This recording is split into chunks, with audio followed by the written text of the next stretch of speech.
All right, Drake Riggs here with South China Morning Post, and once again joined by Gabriel Gonzalez of Cageside Press. Gabriel, we're here at the ceremonial weigh-ins. They just got done. It's been a rather eventful day. So, I mean, before we get to UFC 266, why don't we address the elephant in Las Vegas, which is Mr. Jon Jones, who we spoke about last night, spoke to him last night. And less than 24 hours ago, yes. Yes, in very good spirits, having a good time. And, I asked him about the time he and GSP went out to the nightclub and had a crazy time. His words, not mine. This wouldn't have happened if George was there. Exactly. So I'll go on the record. That wouldn't have happened if GSP was there. no, definitely not. So today, he was arrested for a misdemeanor domestic assault, battery. I want to be specific. It's like 2 charges, but yeah, the domestic violence, and then I believe another misdemeanor was on that for some type of damage, not to a person, but just in general. Vehicle. Yeah. I mean, what else can you say about Jon Jones? I think for myself personally, the most disappointing part of that, and I don't know if you were here at the ceremony to see it, but, we're sitting here and Jon is, inducted into the Hall of Fame for the fight with Gustafsson. He comes to take a seat and he's here, couple people deep. He's got his family, he's got his daughter with him here in Vegas. And to me, that was probably the more disappointing part of it, because not that any time this is, okay, obviously, we haven't heard the full story, but allegations such as those, they're heinous. But this isn't, he was out partying, he was on a trip, he was on a promo team, his family's at home. He brought his family with him, and this happened over, last night. So whatever's going on, I certainly give him that. Once again, you hear both sides of the story. That's how it works, and that's how it's fair. But certainly when you talk about Jon Jones in trouble once again, it's I think to me that's what I first reacted to, is I saw him with his child not 24 hours ago, and you hear about all that happens, and I'm like, I don't really know what else I could say. I know. It's one of those things where my initial reaction to it when I was out with everybody earlier, and it's like, I'm still surprised, but shouldn't be at this point, right? I mean, it's been a while since the last incident, which was when he was shooting his gun just out and about or whatever. I mean, there's been a repeat of things for Jon, whether it's this stuff or, the steroid type things. It's very unfortunate, obviously. I mean, it's like the same movie over and over. We're repeating ourselves at this time, which is a big bummer. But I mean, like you said, Gabriel, we still need to know a little bit more about, what exactly has happened and all that, and what happens to him tomorrow, because there's going to be a hearing or whatever. So with what we know right now, do you think this is the final straw? He hasn't been fighting. He intends to fight again, but like the spot he's in, this happens after the Hall of Fame, after this very emotional moment with his family, like you said. It's not a good look, no matter how you cut it.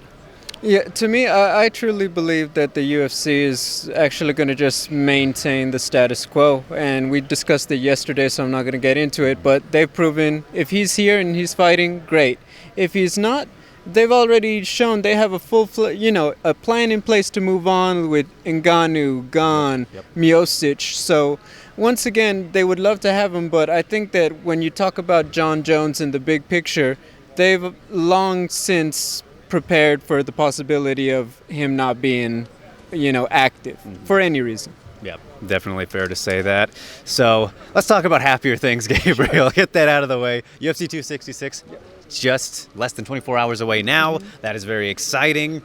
Let's start with the official weigh-ins, because those are the ones that really matter. Everyone made weight. That's good. Everything's going good. So biggest takeaways from the official weigh-ins. Who stood out to you the most, maybe, on the scale? Dan Hooker, Nasrat coming in. You know that they faced a lot of adversity just to get to the United States, not even to the Vegas, not even to the Apex, not to the scale, to get here. And you hear Dan Hooker talk about how Adesanya and the rest of the city kickboxing guys are debating, hey, maybe we need to talk about temporarily relocating to the U.S. because this is their livelihood. Yeah. This is how they make money. And respectfully, not all of them are on the cover of UFC 4 with a lot of endorsements. Some of these guys, they need to fight consistently in order to, handle their expenses, and live their lives. So I think to me, those are the biggest takeaways. Nick Diaz comes in 185, looks...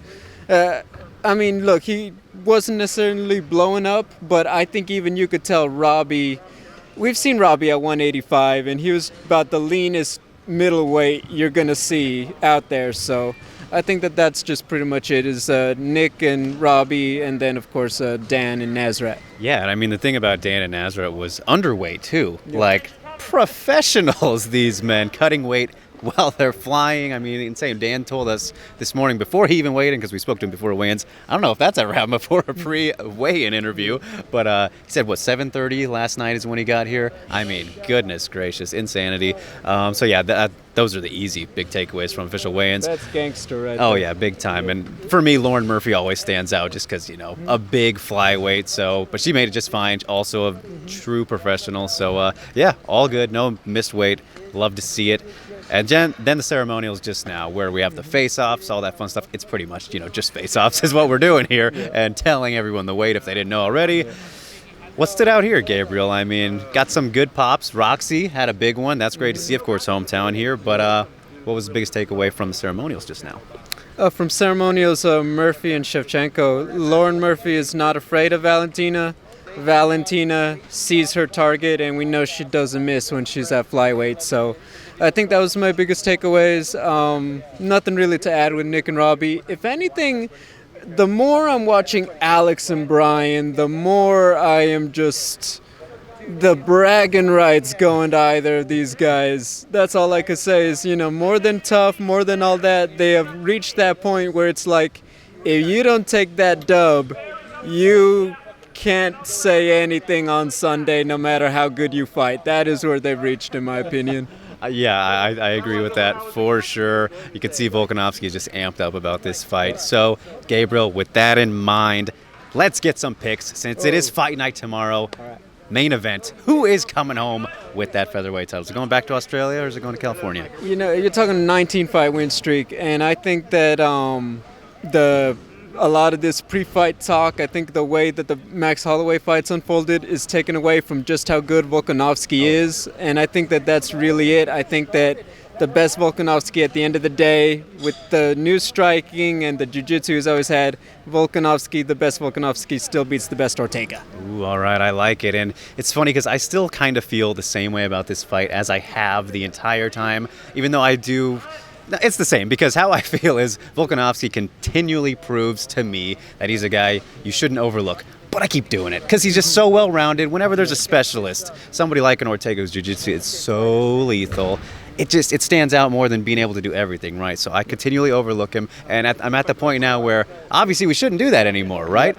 But I can't help it. I'm about to, because Brian Ortega, his last fight, now he can strike like crazy. And before that, he already showed us he could knock out Frankie Edgar, things like this. But the guy's getting very dangerous, more than just on the ground. And you give him just an inch in the grappling somewhere, he'll take your neck, he'll do something, he'll take it home, right? So I just think he's more of a finisher and closes the windows a little bit more in that area, which puts him over for me. And I'm probably going to be wrong because, like I said, I keep doubting Volkanovski, but I'm admitting that, okay? So I am taking Ortega in this one, and New sets up that Holloway rematch, which would be pretty great too, but we'll see what happens. Good stuff at featherweight. Yeah. So let's combine the co-main and the Diaz-Lawler rematch for predictions here, Gabriel, because I'm sure maybe not a whole lot to say about the co-main, but you tell me, because we both know Valentina's practically the perfect fighter. It's all about her ability to maintain the distance in the striking. I think that Lauren Murphy is big, brings physicality in grappling, but getting within that range of Valentina, I think... quite bluntly, that's not Lauren Murphy's strong suit. We saw that against JoJo Calderwood, and quite bluntly, this is where Valentina is arguably the best that we've ever seen in the women's divisions. Very simply, that's why I go Valentina. Yeah, no, I couldn't agree more. she just does everything so well. It's like, I know what I just said about Volkanovski, but Valentina is clearly just a different kind of beast, and proving that. You were about to say, it's like he's getting another tattoo. No, not quite going there. I remember this back in March. We won't talk about that. Roll with it. Come on. This is your show, Mr. Very Riggs. true, very true. No, I'm taking Valentina for sure on this one. I mean, I think Lauren does stand a better chance than maybe some, and she has the ability to replicate those game plans that maybe give Valentina some trouble, as we saw in the Maya fight. Make it a little uglier, right? Get in her face, get her on the ground if you can. What I'll say about Murphy is that, no matter what, the mentality we've seen from her all week, I do think that maybe you don't see this out of everybody, she will go out on her sword if she gets into that situation. She just is here to do or die in a very drastic situation. Yes, this is true. Makes it brilliant. Absolutely. So, Diaz, Lawler, 2, Gabriel. How are we feeling about it? It's been so weird to get here. They were supposed to be fighting at welterweight, as they generally are. Now up at 185, 2 extra rounds. Yep. I mean, a lot going into this. Diaz hasn't fought in forever. You know the story. Yeah. How do we feel now? I think the second Diaz asked for that extra weight, I gave it to Lawler. Honestly, I felt like that's a sign of something not positive.